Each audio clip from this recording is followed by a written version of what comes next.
Derek, how are you? Good. Nice to talk to you. You as well. Thanks for having me. Yeah, I really appreciate you coming on. First off, congratulations for all the great stuff that's happening with the show or the miniseries, and for you. Dude, what a ride that was. Twice for me. I took it twice because the first time wasn't enough violence, so I said, you know what, let's go for two. So yeah, I loved it. I loved it. That's some too because it just happened so fast. Yeah. Let me ask you this. So before we get to that stuff, and you've done other work. So are you an official University of Cincinnati alum? Oh yeah. So I was looking at the graduates for athletically. It's pretty stacked. Like, I was not ready for that list. Like, I knew Euclid, I knew that, but Travis Kelce, I kind of knew as well. Yeah. But the list is kind of like deep. I mean, is that like a profound thing, a known thing, Dominic? Well, they've always had since way back in the 90s when I became aware of them, they always had a really strong basketball program. The football program has been built up over the past decade, 15 years. When I was there, it was Division I, sure, and it competed with, all except Ohio State. Yeah. It was neck and neck with all the Division I schools in Ohio, and there's a lot of them being a very big sort of football culture. And so yeah, there's quite a few, especially over the past decade. And I don't know how they're going to do this past couple of years. It's been a little rough, but because they got pulled into a tougher league. But yeah. It's a really serious. They got a serious stadium there.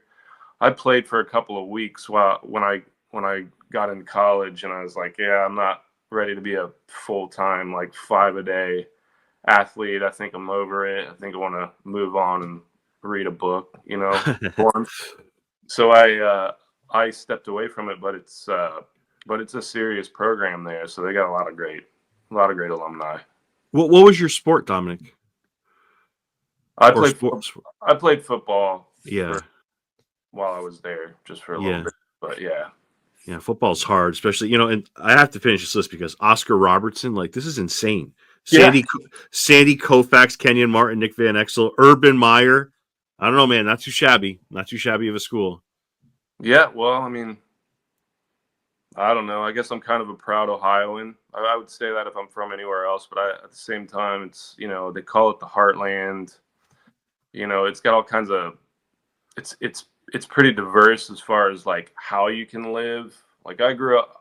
I live there now, and I'm in a very small town. My folks live 10 miles down the road on a farm, and it's just you can't go anywhere in any direction for 10 miles before you run into another tiny town. But then we also have big cities and small sized cities and big towns. So I mean it's just you got pretty much everything here, I think, except it's flat. It's just Gotcha. Do you find yourself your acting prowess, does that develop in that time period, the collegiate years? Yeah, I mean, I went to school. I studied theater, and I followed two older brothers to University of Cincinnati, so it was kind of set up that way. Either these are these guys sort of with the torch, going out into the world, and I just was like, okay, I'll just take your example, and I don't want to stay home and be a machinist, and I know that because I've been doing it since I was 12. So I was like, all right, I think I'll check this out, and so it gave me a little leg up as far as getting accepted into this big theater program there, and I just hit it on all cylinders. I just went from this sort of culture of obsessing with sports to obsessing over theater and learning what's happening. It took me a while. It's still taking me a while. I still haven't figured out how to be great. So I'm so I just went and kind of jumped in, and I had these examples in my own immediate family of people that were doing really good work, and so I just just plowed ahead and said, this is what I'll do, I guess, because I don't have a lot of other options, you know. Yeah. When your brothers see your work now, do you talk to them a lot? Do they look, are they super proud of you? I mean, that's probably a stupid question. Obviously they're proud of you, but like, what's their reaction to their brother who's now just achieving really great things and doing a great job on screen? It's been a blast actually for my whole adult life to be able to share this shared love with them of Yeah. performing arts. And so with uh, with them, it's been interesting because we're not competitive, but we kind of share it. You know, if my brothers are opening a Broadway show, I'm like, must be nice, but I can also kind of live through them in a way, so I don't have to worry about, oh, I'm not in that show this time around, or I didn't get, you know, my ticket punch. So it's a lot of fun because then we sort of turn over ideas, you know, about a piece we're working on, or in the middle of production, we can kind of talk about issues we're having as far as you know, I can't quite, you know, crack the code with this character or with this story, and then, you know, you can come up with all kinds of different anecdotes or different examples from each other's history. So it's been a real blessing to, I guess, come from a family of actors in that way. Yeah, that's awesome. As a younger person, what were the movies or actors you really loved, Dominic? Um, that's tough. I mean, you know, I would watch, you know, your everyday, like we had, you know, when I was growing up, I had like a, you know, we were like the last family to get a VCR, so we had the, you know, Back to the Futures Yeah, and Rambo. First Blood is still my favorite, like one of my favorite, you know, kick-ass movies for guys who like movies. And it's just I don't know, there's some sort of epic themes, I guess. I grew up in the country, so I was drawn to the television shows that were westerns, and yeah, you know, all the John Wayne stuff. So finally, you know, after doing this for 20 plus years, I finally get the opportunity to do a western. This is the second one that I've been a part of, and it's, you know, growing up, I grew up riding horses too, so I'm like, what is the hold up here? What am I not? yeah. Is my voice too thin? I'm not like country enough for you people. Come on. I'm going to hop into American Primeval in a second, but I want to say that you mentioned the VCRs, and because you and I'm older than everybody, I feel like, but we're roughly in the same ballpark. Dude, some of those VCR tapes you mentioned, Back to the Future, sealed, the tapes, you know, they sell for like $250,000. Like, it's six figures. It's insane, dude. That's like the thing now. It's like sealed VCR tapes. They sell for, I mean, obviously it's got to be a certain like release. Or I mean, I don't know. Yeah. Yeah, but dude, it's insane what this stuff sells for. So yeah, we come from kind of the same ballpark. Well, I hope it goes that way with the DVDs, because my parents have this bad habit of buying DVDs sealed, and then Yeah, they forget that they bought them. So they have, like, you know, several different versions of, you know, some old Sylvester Stallone film or something just sitting in the corner collecting dust. But I kind of highly doubt that's going to work out in our favor. so I have to say, first of all, I love your performance as Frank Cook. Like, of all the bad guys, he's the one that left me most divided. Like, I was like, okay, so we kind of see what he does, and it's not awesome, right?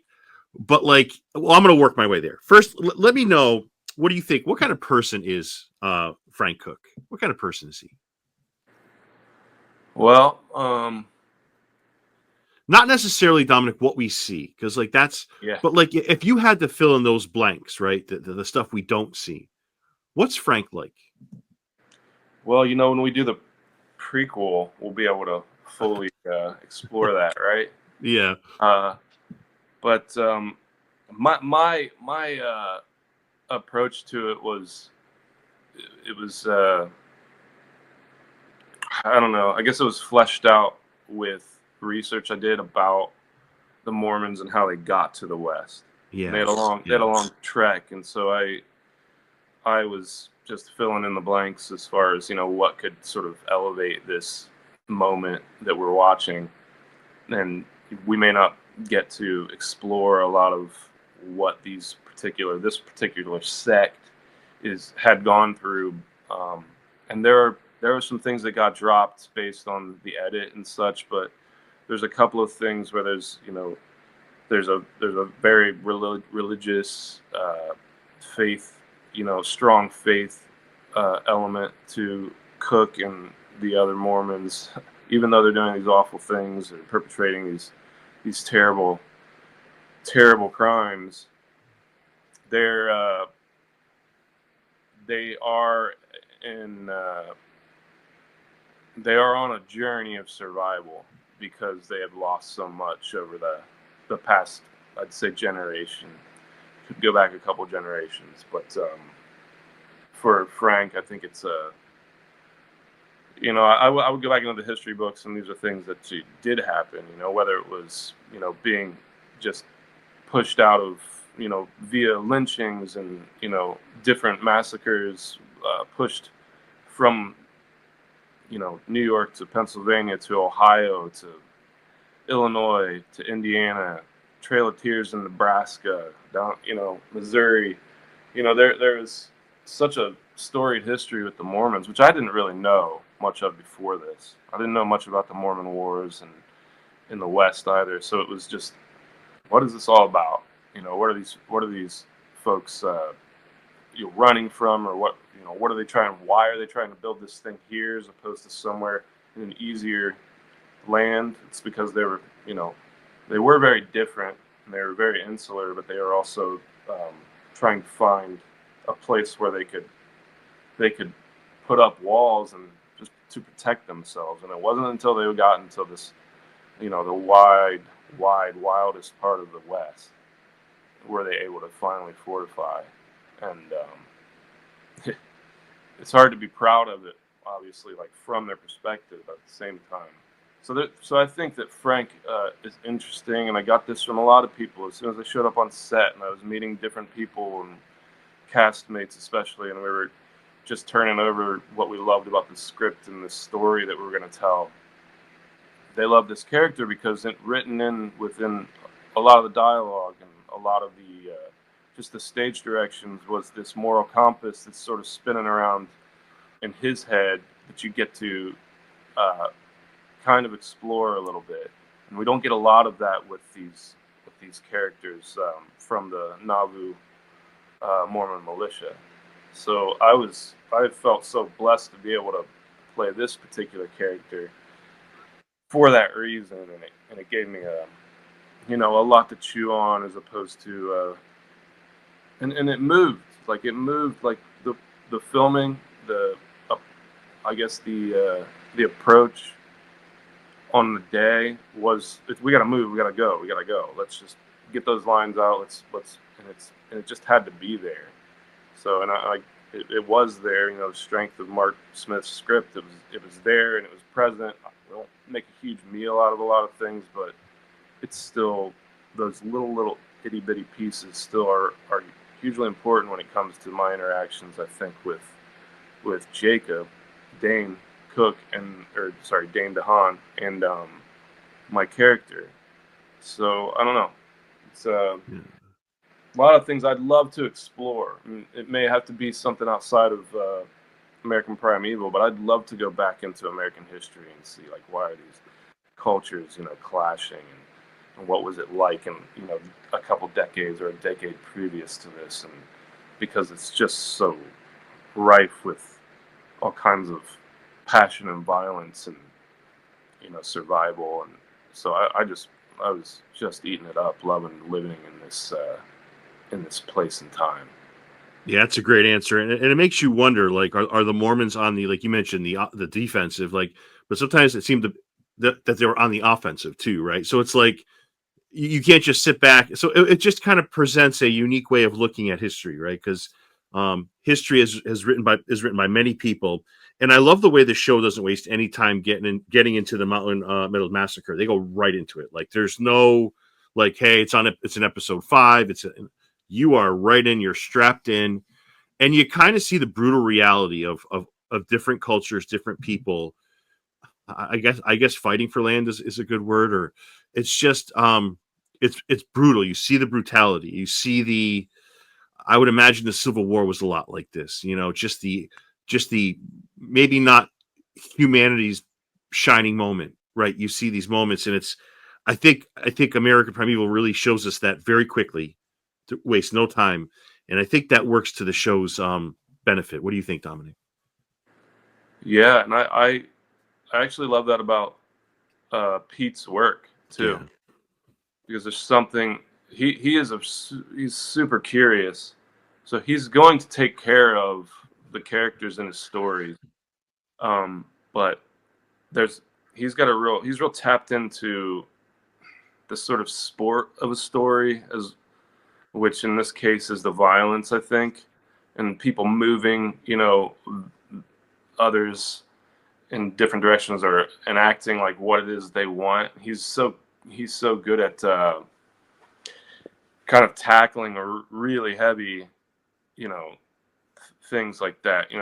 This is an explosion of cultures, like ramming into each other and all this, all these awful things that happen because of it, and then sort of the fallout from it, and picking up and trying to survive and get through the battle and the war of this culture clash. Like he's so good at that, and so I knew when I read it that it was I just had a feeling that it was going to be not like your typical epic. It was going to be fast paced, and the camera work was also going to be reflective of that. And I thought, yeah, why not? Why not? It's going to be like something we haven't seen before, because it's not going to be, though it's beautiful, the vistas and landscapes and such. We do get a bit of that, but it's also like, well, we don't get to enjoy it. Characters don't get to enjoy it because we're going to be moving. And so I love that it was a new take on that, because a lot of people, especially just people that have gotten back to me, they're like, I don't even know what I'm watching. It's just something so different about this. I'm not used. Why can't it be this way? Not that people have said that to me, but I can sense that there's like a bit of a discomfort, because sometimes you watch something very heavily genre based and you expect it to be this one thing, and right. you're not getting that with Primeval. So Yeah. I totally agree. So the one thing I want to ask, the one thing I want to ask you is, it is terrifying to watch the hoods and the horses. From that first episode, it's like the reality hits you hard. Like there's a scene like that in Django Unchained, but they make it more of a comic thing. There was nothing comedic about this, right? Like, there's something really terrifying about those men showing up in hoods and on the horses.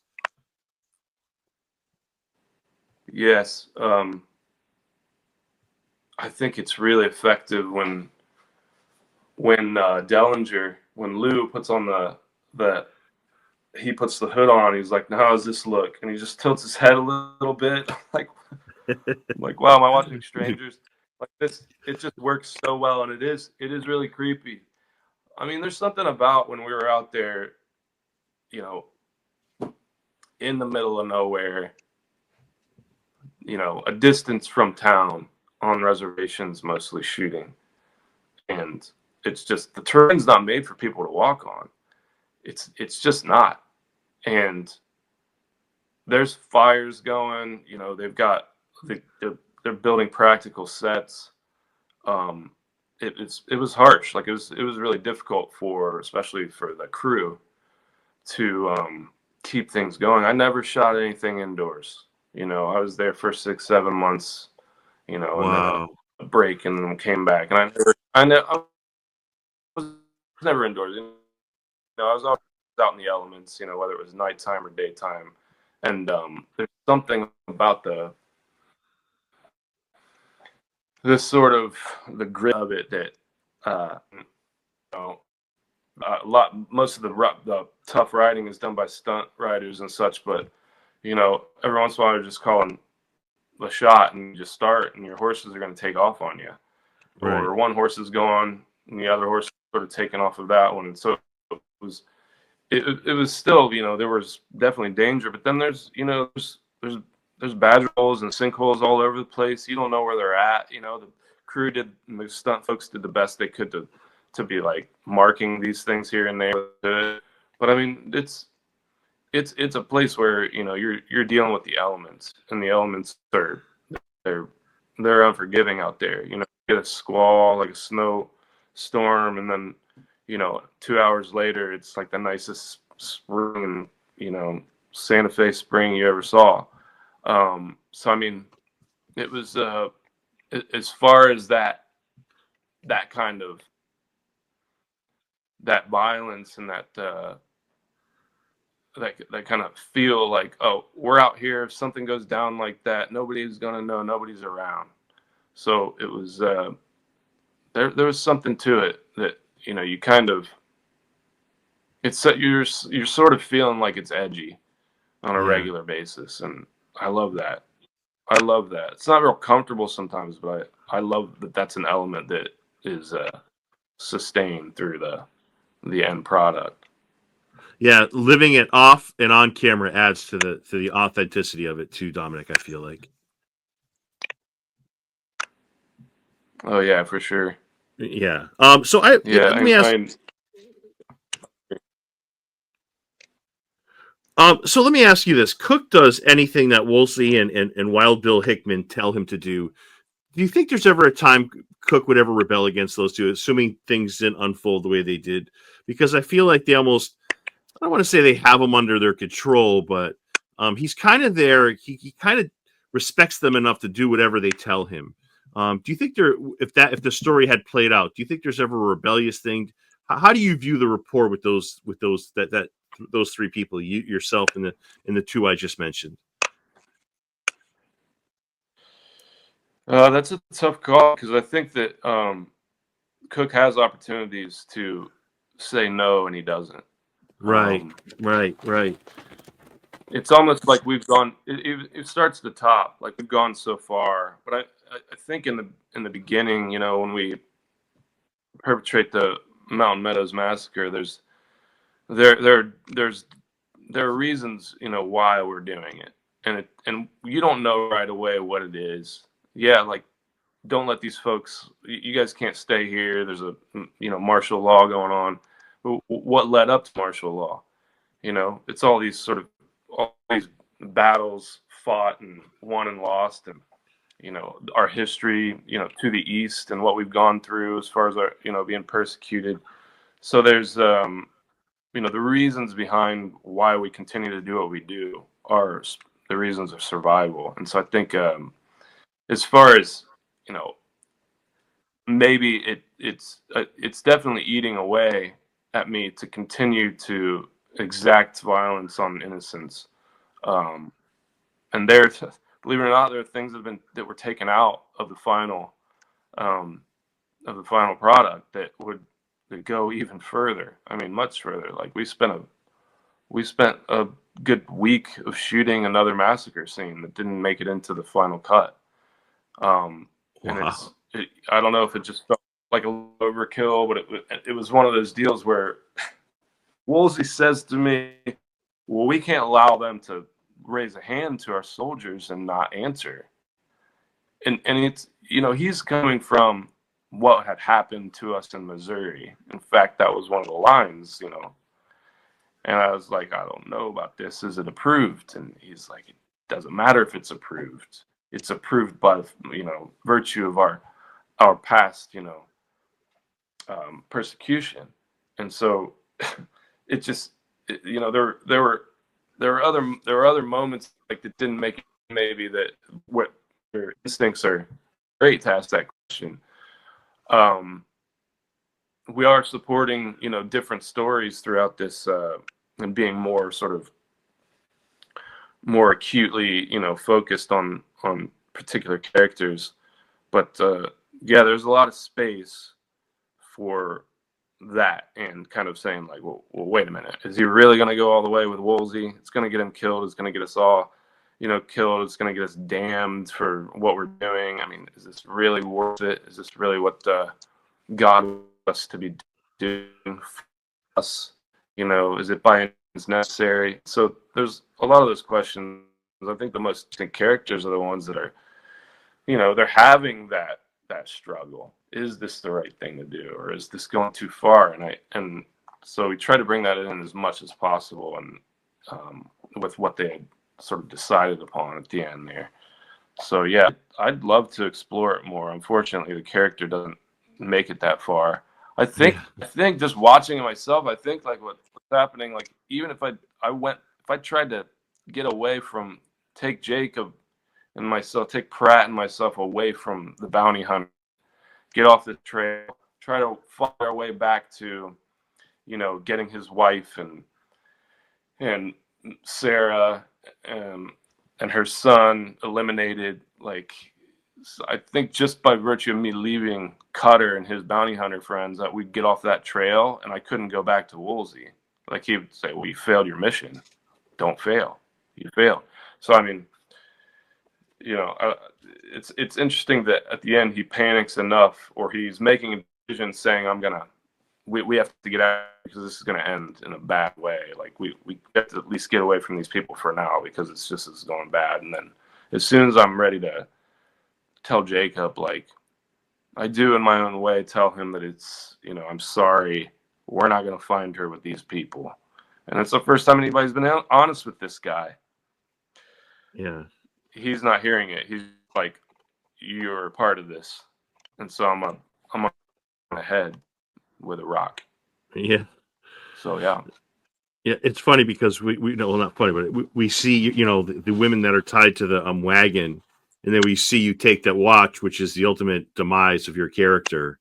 And it's just kind of insane to me, though, Dominic, because he's sitting with him, and he's wiping the blood off of his head. Right. I remember the scene right before the rock where he's like wiping, like he's like and he keeps calling him brother. And he says, like you just said, he said, this bunch is no good. They're going to kill us both. But the insanity of your character is that, like, well, like, let's go back to episode 1 again and relive that part. Like, that's the insane part. And it's almost like that's where I feel like your character is a bit conflicted, because I do feel like he cares about Jacob Pratt. I do feel that. But it's like maybe there's a little bipolar going on. I don't know. But, it's like Jacob's not letting that go. Like, even with the little information he has, it's in his mind. And what you do with his character is you basically start his demise, his downfall. Yeah, I don't I don't think that they had a lot of time, away from the front. So there was no convalescence hospital for these militiamen to step away after having been through what they've been through and done what they've done. So if they start getting a little loopy and not making a hell of a lot of, making a lot of logic, moral and logic, I understand why it could get in that way. So yeah, I mean, I love that you're thinking of it in that way, because those are the best questions. That's like, if we explored, and I think you do as an audience member, and that's what you're doing, which you're very intuitive about it as an audience member. Like, if we explore those things, I think it's, and the audience is tapping into that, whether it's because they just see something in that character where he's got this conflict. He may not be like discussing it with this other character who is an enemy or friend, but it's there and it's living in that moment between them. I think if the audience is picking up that via, some vibes here and there, I think it just fills in the experience of the story that's unfolding in front of us. Yeah, I love that. Like violence is. I love stories where violence is with either with characters or with the story itself is just right there on the tip of the you know the tongue or the moment between people. I mean, because it can just happen at any point, especially out here in this story and with what they're dealing with. Um, I love it because I like taking what experiences I've had with it and using it as a tool for storytelling. And so I don't know if I'm great at implementing it, but just whatever like an experience and knowledge I've had of it, I've always felt like, okay, this could be like the edge that I bring to this character or to this story. And so I want it to kind of be there if it's appropriate, and or the fear of it, violence and so with God with Dane, and I was in most of my scenes are with Dane. This guy named Jamie Kelman did his every single day, an hour, 2 hours or more in the chair. He put his scalp scar, the sutures and stuff every single day. And I would come in and they'd already have been in the chair. And I'd be like, I was sleeping 2 hours ago. You guys have been at it this whole time, And he would just crush it every time with this amazing special effects makeup. And so when it was just always there and Dane was always in it, as real as he could be, like he was such a I learned watching Dane on set and the way that he composed himself for really difficult emotional scenes, and the whole performance, the whole time he's living in that character and in that space required that of him. It was like, well, there's something happening with him, and so I have to take account of that, like it's happening to all of us, because we're all sort of living with that right next to us. He's bleeding on my shoe, something like that. So it's yeah, I don't know. I just went off a lot, but I love that I love how you're giving so much love to the show, and how we don't always get to talk about this stuff on set. Like when I was with Pete, and I'd be like, oh, this is this scene is like the first time anybody's been had this discussion with him or been honest with Pratt. And he's like, yeah, all right, we'll go over there, cameras up, and let's go. There wasn't a lot for me. There wasn't a lot of discussion about the moment. He was just like, let's do it, see what happens. Not can we hit you in the head 10 times with this rock? So I love that I get to hear like your thoughts on it, and you're obviously like very this is a perfect. It seems I don't know what else is your favorite type of show, but like obviously it's getting a lot of bat on the ball for you. American Primeval has. So well, I love it because I feel like your character, he has that moment, whereas Wolsey definitely never has a moment like that. Wild Bill definitely doesn't have a moment like that, but your character does have a moment like that, and I do feel he was being sincere. Like even when he gets pummeled in the head with the rock the first time, he looks at him like, why? Like, what are you doing? Like, almost like the first part never happened. The massacre never happened. Like he's genuine. Your character's genuine about it. Like, I thought we were bros. Like, what are you doing? Like, I believe your character felt that in his heart. I believe that. Yeah. Yeah, I think he also thought, this guy's so confused, he doesn't know what's going on. I mean, he does call me out a little bit, like, what did you do, a handful of times.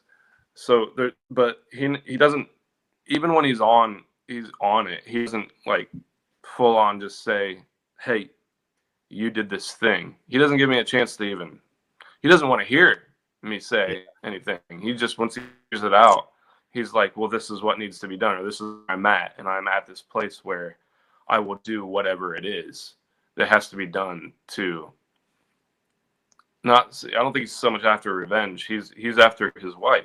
He wants to save her. And I am just this guy who has been along with my other cohorts, lying to him and been in the way the whole time. And in fact, we're the ones that did it to him. We're the ones that destroyed his life. Right. So I don't know that I would need to have a discussion with him at all. Yeah.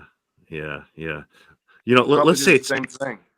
Yeah, let's say it's a 6-hour runtime for the whole thing. Let's just round up and say 6 hours. Dane is bleeding for 5 hours and 55 minutes, like, of that time. Like, and I've said this to other guests, like, it's insane how, like, you think, okay, the blood will dry, like, maybe. No, he is profusely bleeding more and more and more and more. And let me ask you this, Dominic. I feel like no character from start to finish suffers more, right? He gets scalped, he loses his better half, he can't stop bleeding, doesn't know where Abish is. He's hoping for help from the people that are responsible for the massacre. You know, it's this sends him into madness, and I feel like your character kind of starts his, like, I mentioned this, but like it starts his, like, because he's just sitting there and he's gone at that point. And then when he eventually, this is a huge spoiler for anybody that hasn't seen it yet, but the last act that he does, where he realizes, I've just done the thing that whatever's left of my humanity is now gone, and whatever. So I'll leave it there. But yeah, man, I love the scenes between you two. He's pretty damn talented, Dominic, huh? Dane's pretty damn good. Yeah, yes, he is. You know, when I met him, I said, I think I know your work. Weren't you? Yeah, that. And then he was like, yeah, I was James.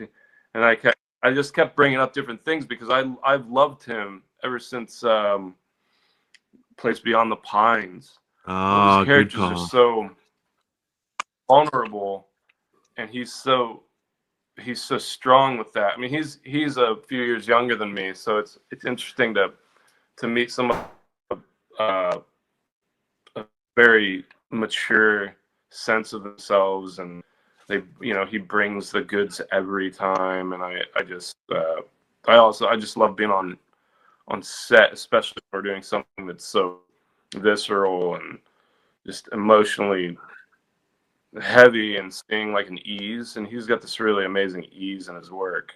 They, like I said, they cut things like you don't even know. Like they did things to him that they didn't include, that I'm probably not allowed to say. I've already said too much, but there was at one point there was a bear at one point, and a guy from ZZ Top, and it didn't make it into the cut. But yeah, I don't have any gripes with. I clearly love the show to watch it twice, but there's only one thing I would have done different, Dominic. And tell me your thoughts on this. There's a scene at the end where Taylor, I think they kiss, and he says to her, I hope you find your smile," or something to that effect, right? And the music is playing out. Yeah. I wish they left it. I wish they kind of. I mean, I like the cheesy ending, not the cheesy, but I like the feel good ending. I wish they left it there, and he rode off. But I'm not going to say anything for those who haven't seen it. I would have cut that 20 minutes, but I'm not. I'm not Peter Berg, clearly. So, but I don't know. What do you think about that? If they left it where, like, I want you to find yourself, I want you to find that smile, and then he rode off, because the whole thing, Taylor's character, is about other people, right? So I thought that would have been great to see. I haven't. I've heard different stories, but I remember when we went back after the actors' strike was over, and we shot another. I only had a couple days, but they shot another month and a half. Betty was like 8 months pregnant, and they shot Betty was pregnant during that. Oh yeah, like very, very pregnant. Yeah. Wow. She looked great. So you couldn't tell. That was pretty good. Yeah, they did some things. I mean, the script was one way, and then they would, Pete was so impulsive as a director. He'd be like, "That's awesome. Let's do this. How about we do that?" And it would things would not change from the spirit of the piece, but like characters were you know, I'd say like 3/4 of the characters were supposed to survive this story that died, you know, that eventually ended up being dead. I know they shot a couple of different endings where, you know, maybe one lead character survived and the other didn't. Maybe they both survived. Maybe they all survived. Maybe none of them survived. There was, I know they shot everything, and so they had a lot to draw from. Yeah, I don't know. I don't know. I've heard different stories. You know, I've heard like Taylor was like, I have to die in this. Um, but then I've heard somebody say, you know, Pete said that Taylor said, I got to live. Why are you killing me? You know, this is sucks. And he's like, well, I had to do it. We had to kill him. Or something like that. You know, so I don't know what the truth is because I wasn't in those scenes or on set that day. But I don't know what I think about that. I love, I'm a little bit of a sucker. Like one of my favorite movies is Legends of the Fall. It's like my guilty, like epic Western, you know, like pleasure. Obviously, there's all these brilliant actors in it, and it's just beautiful Montana. But there's something about like taking the story and just taking it like as far as it'll go, and then jumping off a cliff with it, with the main characters, and then just like getting that crazy music going. And was it James Horner, you know, score? Ending with the bear because. Yeah, right. Well, I love that. But I went with the, you know, what happened, and I realized it's kind of with American Primeval and Betty and Taylor's story unfolding the way that it does. It's just beautiful. Like I grew up, you know, I was already grown up, but I was watching Friday Night Lights and listening to explosions in the sky, and the score that they have for this, you know, for that ending is just so beautiful and moving. I was like, whatever, I'm going with it. Betty is like this. I'm amazed by this woman. I didn't know her, and you know, a few years ago I saw The Hunt, and I'm like, who in the world is this woman? She's perfect. She's got a perfect vulnerability and toughness, and she's just like chiseled and stunning, like, you know, her eyes and such. And I'm just like, this woman's amazing. Like, I want to see her do anything, and to have been like a part of the story and she's, you know, a massive part of is just so cool. So I'm not that torn up by the ending, but I'm also so in it that I maybe can't be objective.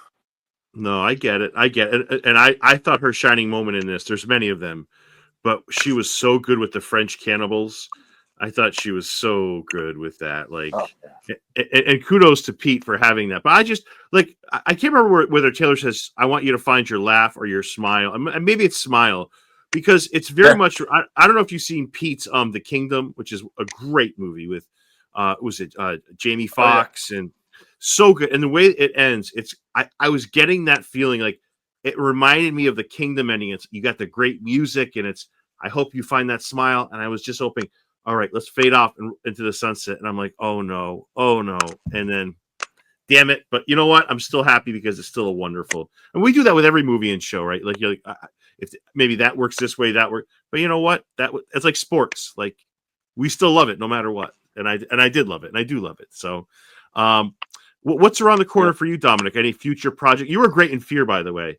I'm a big Walking Dead fan. You were super in Fear. Yeah. What's around the corner for you? Is there anything you wanted to get out there? Any social media stuff? Anything?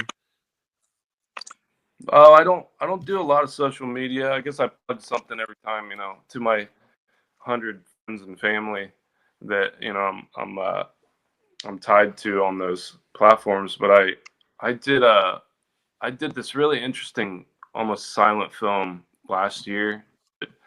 I don't know how it's going to get released or when it's going to get released, but it's if you know westerns, this director named Potsy Cirillo, he did this movie called Henry that came out a year or two ago, and this is like this like extremely violent sort of passion play.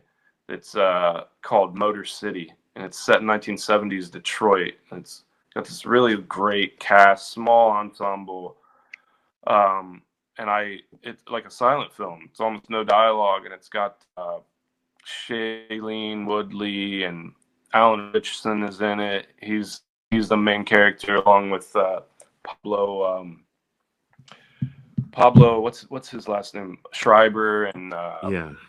and God, Ben Foster is amazing. So he's in this, and it's just going to be like this super violent, like kind of grindhouse type of movie. And Alan Richardson he's sort of reinventing that right now, or at least he's this generation's Sly, and it's and he's got all of this sort of emotional impact to go along with it. So I'm excited about that, and I just had a film at Sundance called Sunfish, and it's just like nice, like locally set thing. We shot it on the lakes in Michigan, and we had a really great showing there last week, and so I'm excited to see what happens with that. And yeah, just a couple other things that are coming out. I'm working on this movie about thoroughbred horse racing that I shot a couple years ago, and so I'm in post with that. It's sort of based on my dad's been doing that for about 55 years, and so when everything was kind of shut down during the pandemic, I was like, all right, what do I do now? Everybody's shut down, nobody's allowed to do anything, so I just got a few friends together and brought them here to where I'm from, and I said, hey, you want to look at this, like this place that nobody's ever shot, this like rural Ohio landscape, and I'm just kind of built up this story that's kind of based on real life, but kind of took a lot of liberties with it, and I just was like, I know I can make something for cheap, and yet I can have like a high production value because I have all of the horses I need, and I have I can ride them all. So stunts are something that we can handle easily, and it's just like it's sort of crime on the backside of the horse track. So it's like your little itty bitty, cousin of Secretariat or Seabiscuit story going. So it just keeps me busy. I'm excited to like kind of eventually have that, notch on my belt where I was the producer and director and such. So yeah, when things are down and slow, I always have that big monkey on my back. So that's awesome, dude. And you mentioned Old Henry. That movie is criminally underrated. Like I was not ready. I was not ready for that twist. I was not ready for that, and I almost shit myself when I saw that. I was like, no way. And I was like, you talk about music twist at the end. You talked. Well, yeah, where they figure out. I don't want to give it away. Yeah, I'm not going to say it, but the twist where it's like, oh my god, I never saw this coming. Like,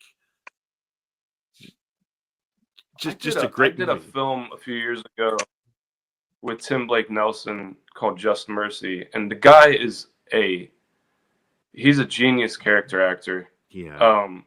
He's charactery to begin with, but he embodies everything he does, and he just infuses it with like the most intensity, and then it could be like a comedic intensity, like a Brother Where Art Thou, or with that. The guy's very slight, but he's not tiny.